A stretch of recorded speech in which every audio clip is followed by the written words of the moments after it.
Hey everyone, how's it going? My name is Jay and welcome to the channel and welcome to Yosemite Emergent Biopark here in Jurassic World Evolution 2.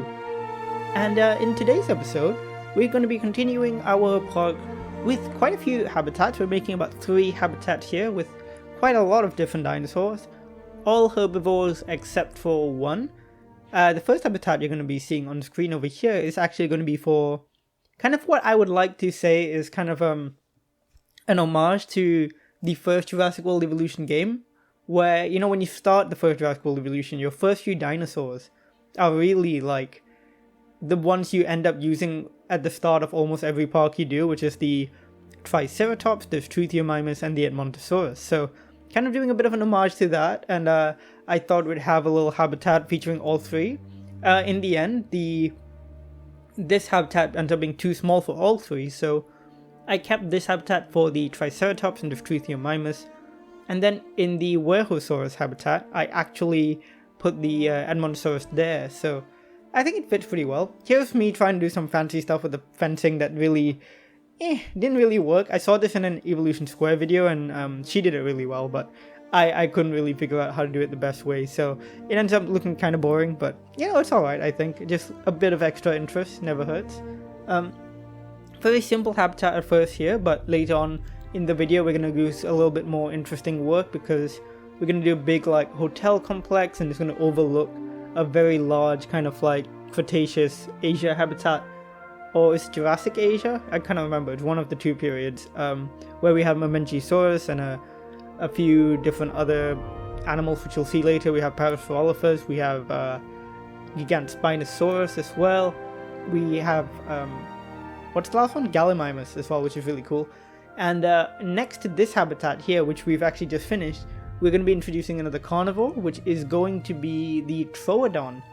And the Troodon, which is actually a dinosaur that might not even exist, I believe the name Troodon is now kind of out of fashion. It kind of refers to other dinosaurs, which, you know, there's a few different ones. It's a whole taxonomy is a bit of a mess, but otherwise the in-game Troodon looks really good. It's had a bit of a glow up since the last game. In fact, a lot of the dinosaurs have, so I was very happy to use it here. It looks really nice. The patterning is really impressive, and I'll talk a lot more about that stuff in the live play section today, which is also where we're going to be as always naming a bunch of our dinosaurs and our marine reptiles and our pterosaurs and stuff, because you guys have been suggesting great names down in the comments below. Please do continue doing that. I really like hearing your name suggestions, and I'm more than happy to name dinosaurs after you or after a name suggestion you might have, so feel free to do more of that. I really like the ones we've got today. We've got quite a lot, so it'll be a bit of a longer live play session, but hopefully you enjoy it nonetheless. Here's the Troodon habitat, very sunken, very dense in terms of undergrowth. I put in a lot of bushes and stuff there. And you'll see why in the live play when we really look at them, because the Troodon patterning and coloration that I chose blends in so well with the undergrowth, and it looks like they're naturally camouflaged, which is just such a cool thing. Here we're just going to be doing a very simple hotel complex. This is not the one I was talking about earlier. This is more of like a satellite hotel complex, one where I imagine is a bit cheaper to get into. It doesn't cost as much. It's not really got the best view or anything, but it has all the same facilities, and it's still next to some of the other dinosaur habitats, and very much has its own amenities, its own facilities, and you know, it's still a pretty solid place to stay.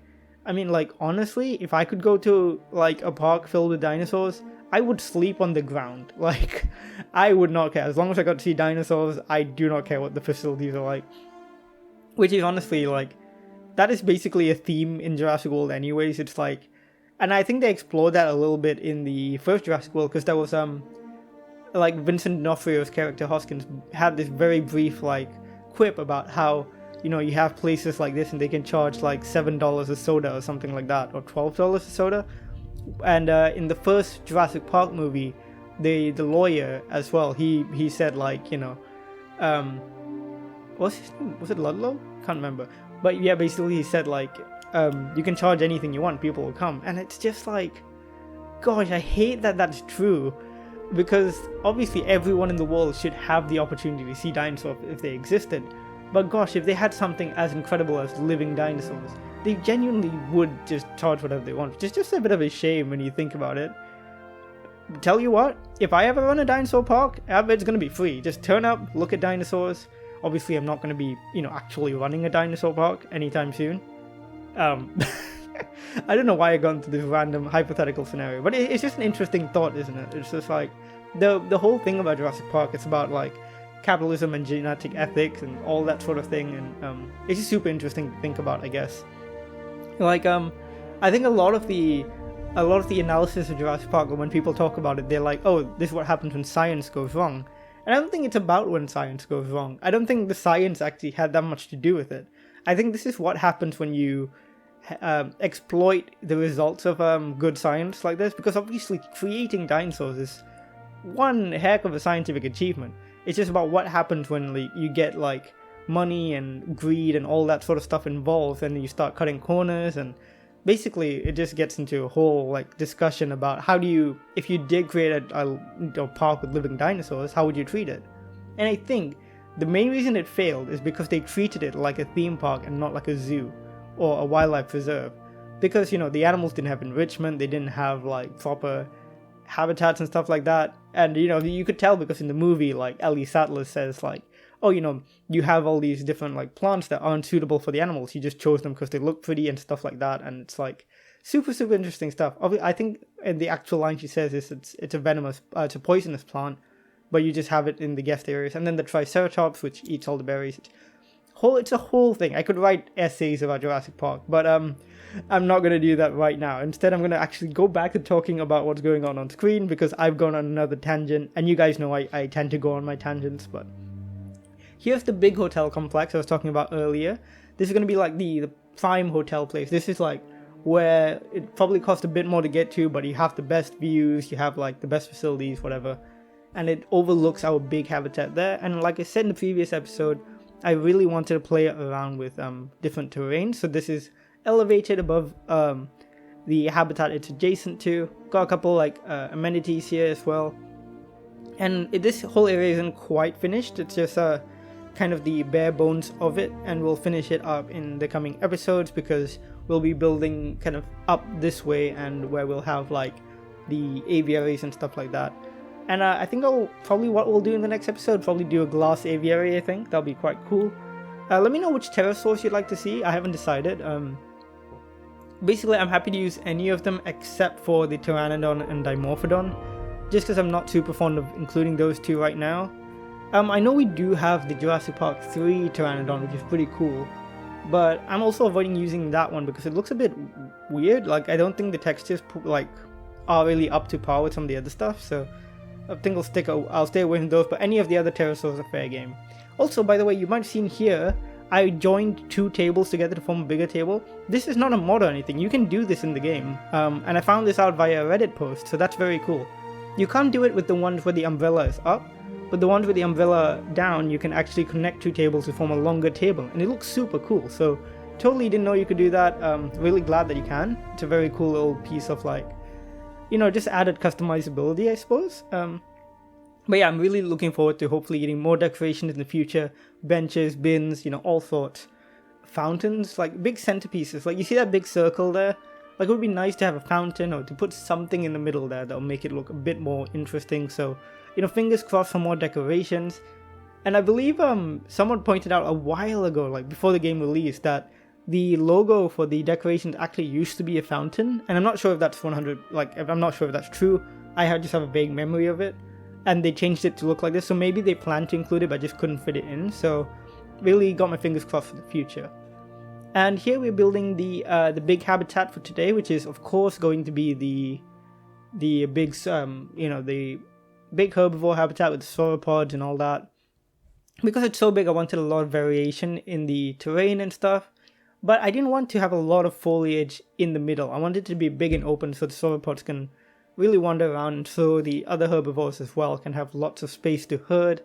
But we do have foliage around the outside and in a few little clusters. In the middle, where there's going to be a lot of foot traffic from the animals, I cleared out the grass and put in lots of dust and pebbles and stuff. Again, because that's where animals would frequent the most and do trample the grass and eat it and graze. So the grass kind of stays on the slightly higher points, but not really at the peaks of the hills as well, because the peaks of the hills are going to be a little bit more rocky. But yeah, that's pretty much it really for this episode. All I do now is just add in some viewing galleries, and then of course we're gonna have to release the dinosaurs, and then we're going to the live plays. So hope you enjoyed that. Hope you enjoyed the speed build. Hope you enjoyed my random like discussion about the ethics of Jurassic Park, I guess. Those things are always super interesting to me, because it's just really nice to, like, I think, explore the different interpretations you can have of a piece of media. Like, of course, that's just one interpretation of it that I'm discussing. There's many other ways to interpret it. You can, like, and you can really just see how people can have all these different, like, ideas and discussions about it. It's just super interesting, I think. But yeah, feel free to talk about that in the comments as well, as long as you don't get too heated about it. It's just it's an interesting topic, I suppose. But yeah, that's just it for today's speed build portion. You can see just adding in lots and lots of rocks. I even add some rocks on the hill area behind the habitat where the hotels look over it. And yeah, we're really happy with how this episode turned out, and hope you enjoyed it. I will see you all in the live play in just a second. See you then.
Okay, so here we are in the game, and this is of course our park, and I think it's coming along pretty well. Ignore all these little logos because none of these dinosaurs have been checked up on in a while. And speaking of new dinosaurs, actually, before we get started on everything else, a couple that you might not have noticed in the release animations that I might have forgotten to add are the two Edmontosaurus that we now have in the Werehousaurus habitat. And I think they look pretty cool. I like these skins. Really interesting looking patterns here. Of course, nothing beats that default Edmontosaurus, which is really beautiful, but this one looks pretty cool too, I think. And before we do anything else, we have a lot of name suggestions, so let's get into it. So first off, Hootis McPootis suggested the name, also again, Hootis McPootis, incredible name, suggested the name Leo for a Plesiosaurus, which works perfectly well, I think. So that Plesiosaurus is named Leo. A lot of you suggested, actually 3 of you I believe, suggested a variation of Albert or Alberto or Alberta for the Albertosaurus. And in fact, one of you suggested Lord Albert, which is very funny. So I'm going to combine all of them into Lord Alberto. There you go. I think that works pretty well if you ask me. Just the names of the people, by the way. I believe the one who suggested Lord Albert was Yashvendra, and can't quite find the other 2. Oh wait, yeah, Jackson suggested Alberto as well. So there you go, guys. Jonky suggested the name Athena for an Attenborosaurus, which I think is really beautiful. That's a lovely name for an Attenborosaurus. You get that honor. Honor? Honor. There you go, Athena, the Attenboroughsaurus, very beautiful. Wibble Wobble suggested naming a Crichtonsaurus after Michael Crichton himself, so there you go, this Crichtonsaurus is going to be named Michael, because Michael Crichton, and I think that's very appropriate as well for one of these adorable little guys. Harrison wants a dinosaur named after himself, so let's give you this Chasmosaurus. So this Chasmosaurus is going to be named Harrison. Hope you enjoy that, Harrison. And Rick Rice suggested naming an Attenboroughsaurus Aphrodite, which is cool. Seems like we're getting a bit of like a Greek goddess theme with the Attenboroughsaurus, so I quite like that. I think they really are deserving of these names too. They're just such elegant, beautiful animals. Jackson also suggests naming any aquatic Luca, because Luca, you know, the Pixar movie, which is, I still need to watch. It looks amazing. Like, it looks so adorable, and I love that. But also, Luca is an acronym for Last Universal Common Ancestor, which is a hypothetical organism that would have existed back in prehistory. That's the last universal common ancestor of any living organism. So, very cool. So this Chronosaurus is going to be named Luca, which I really like. You also suggested Dr. Ferdinand, which I believe is a JoJo's Bizarre Adventure reference. I've only watched the first season of JoJo's Bizarre Adventure like ages ago, so I really need to like eventually get back into it. So yeah, I'll give you this this Chasmosaurus, who is Dr. Ferdinand. I don't know if the Chasmosaurus has a PhD or not, but you know, hopefully it does. So let's see. Hydroraptor, who does always comment, really great hearing your thoughts always, wants a few different names. So Werehosaurus, called Dagon after the kaiju from Godzilla lore, and I believe it's Dagon was meant to be that prehistoric set of bones that they found in 2014 Godzilla as well. So that was pretty cool. Yeah, and Nessie for one of the Attenboroughsaurus, which is of course appropriate because Loch Ness Monster and all that. I think the Loch Ness Monster was something I was so obsessed with as a kid. I was just like, God, it has to be real. Now that I live in the UK, I haven't actually visited Loch Ness. Maybe one day. But yeah, there you go. Nessie for one of the Attenboroughsaurus. Arthur also actually suggested Alberta for the Albertosaurus. The Wii actually wants one of the Plesiosaurus. Let's find one. Named after their late grandfather, which is very sweet. So let's name you Bill after your late grandfather, and I'm very glad to have the ability to do that. And also, of course, I named that previous Megalosaurus after your cat, which is very cute. And oh my gosh, you have so many names. So Jack wants a Chronosaurus named Micah or Misha. Let's find that. This should be pretty easy to find. Oh, there it is. Micah and or Misha. Very pretty name. Not sure how to pronounce it, but I really like it. And I believe that's it. Let me just check. See if there's any final ones. And I think that's it. So now that we've named everyone, we can get back into looking at today's habitats. Of course, feel free to suggest more names. And if I missed any of yours, please do let me know in the comments down below. But yeah, we're getting quite nicely named. I think there's only a few creatures left that haven't been named from the previous episodes. And of course, from today's episode, we actually have a lot of dinosaurs to look at. So we've started working up this way, in this right-hand section of the park. First off, with a kind of symmetrical habitat this side, we have the Triceratops and Struthiomimus. And here we actually have the Struthiomimus. I tried to use some of the calamites here, which look quite nice. And the Struthiomimus, this base pattern looks beautiful. It's almost... Wait, it's not this one. Is it this one? I think so, but actually this might not be the base pattern. The base pattern is like quite a almost electric blue, which is really beautiful. It might be this actually, I'm not sure. But yeah, it looks really nice. I really like that. Struthiomimus, of course, classic dinosaur. And with the three species in this area, the Edmontosaurus that I just showed, plus the Struthiomimus, and of course the small herd of Triceratops, I wanted to kind of pay homage to kind of your starter dinosaurs in the first game. You'd always have that first habitat with Struthiomimus and Montosaurus and Triceratops, and I thought, let's pay a bit of an homage to that with these animals, and they're beautiful. The Triceratops has had such a glow up with the texture on the frill and on the body. It's just beautiful. I stayed quite tame with the patterning here. We just have these nice like bursts of color on the frill. There's the two orangey ones, there's one green one and one with no pattern at all. This is the green one, which I think is my favorite. Of course there are some much more vibrant and exciting patterns for the Triceratops, but I decided to keep it a little bit more tame. Just, I don't know, again, just to pay homage to that first set of dinosaurs you'd get in Jurassic World Evolution 1. And it's nice, they got really nice chill habitat here. Could be a bit bigger, I think, for the number of Triceratops, but overall, pretty happy with that. And like the seating areas here, we can just sit and watch the herbivores do their thing. Moving on to the next habitat. This is, of course, another carnivore habitat, which we haven't done since the last episode. I was going to say in a while, but we did it in the last episode. Which has loads of Troodon in it. And as you can see, they actually blend in really well. The pattern I chose, the patterns in the Troodon, by the way, are beautiful in this game compared to the last one. But yeah, they blend in so well into the surroundings because of that pattern that it's really hard to spot them.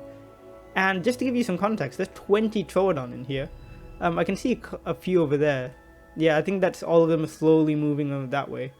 But there's actually like loads of them, and I bet if I took a photo of just an empty spot here, like with the in-game camera, it'll just say like, oh, you've captured a bunch of Troodon, but you won't be able to see them. So let's have a look a bit more up close.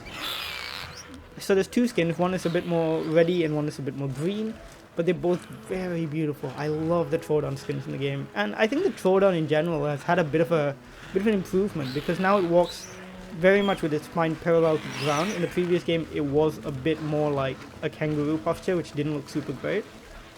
One thing I've never really liked about Troodon is it's got a bit of a rat tail. I wish I had a thicker, longer tail for like balance, but otherwise it's not bad. And they fixed the hands as well, so they are now like neutral instead of pronated, which is really, really nice. Overall, still lovely small carnivore. I don't tend to use a lot of the small carnivores in the game because, you know, I much prefer feathered small carnivores. I think the naked ones look a little bit odd. But the Troodon is really nice for what it is, and I think it looks really good.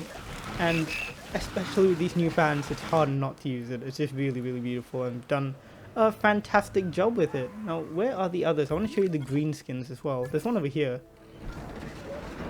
Of course, you're literally just asleep in the grass. And I thought there were 20, but oh, there absolutely are 20. They're just all hiding in this corner.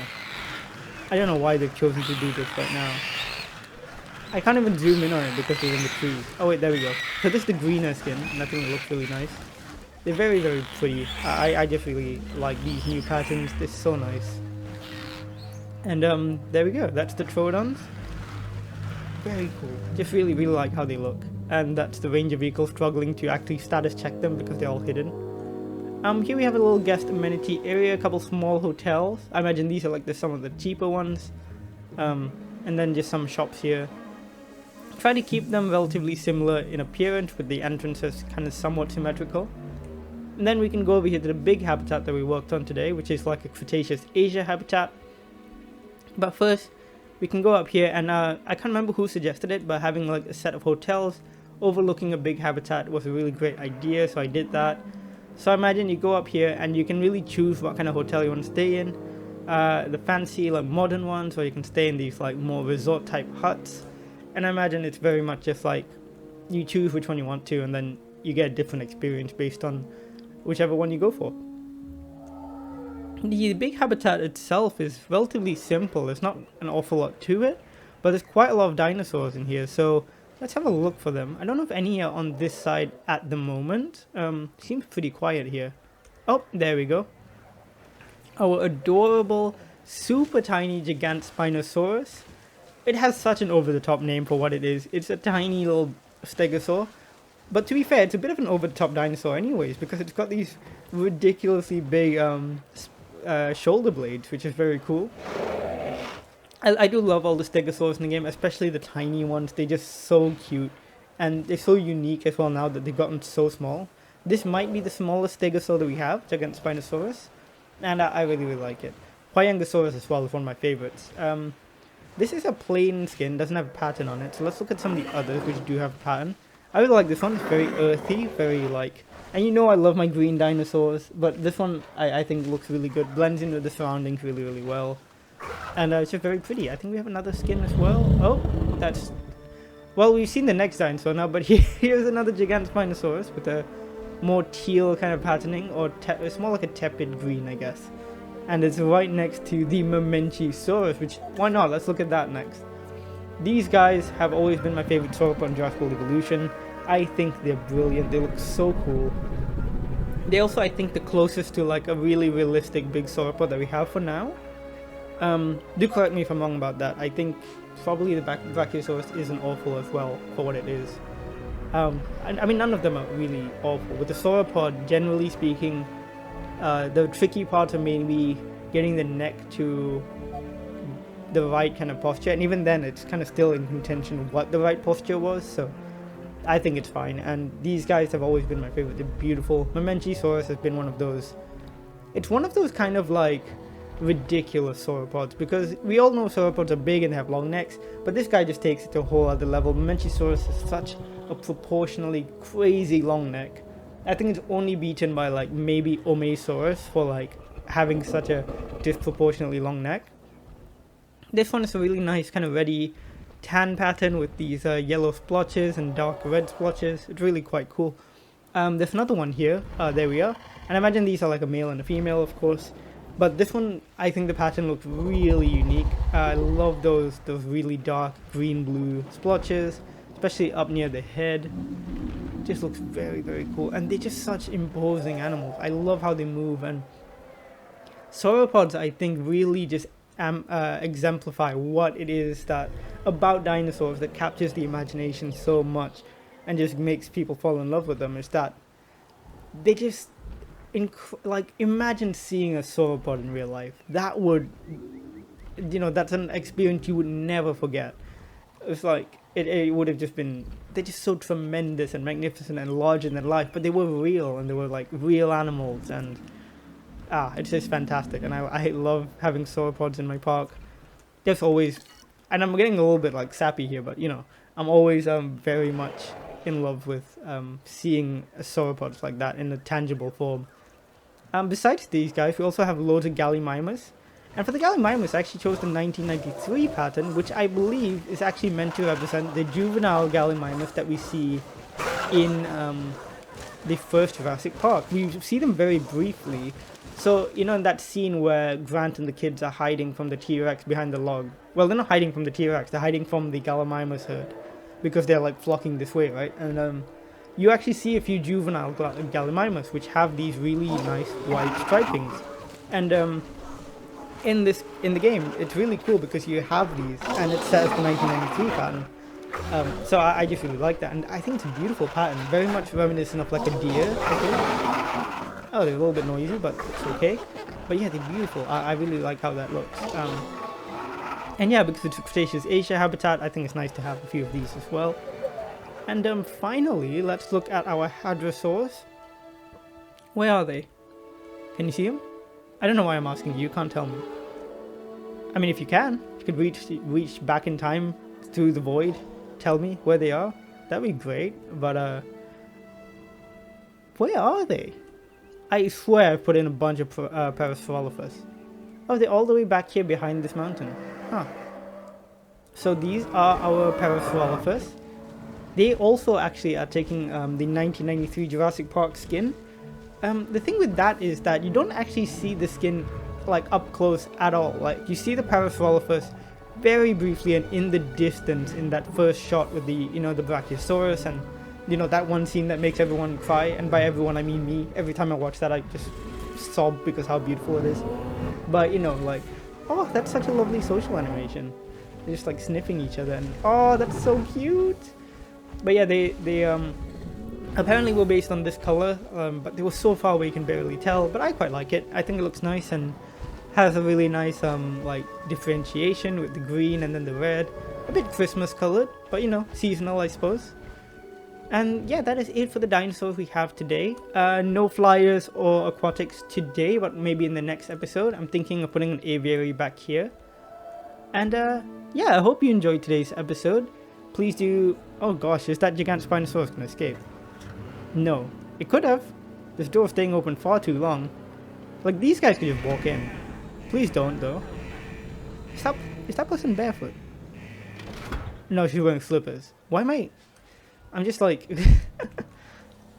I do realize this fence is very not visible. Like, your eye line is just over that concrete barrier. But otherwise, yeah, that's it for today's episode. I hope you enjoyed that. Let me know what you thought in the comments down below. Please do give suggestions to name our brand new dinosaurs. We have a lot of them today, so feel free to provide names down in the comments below. Thanks so much for all the support recently. It's been really nice. Can tell we've got a bunch of new people on the channel as well, so really glad to have you all here. I hope you enjoyed this content.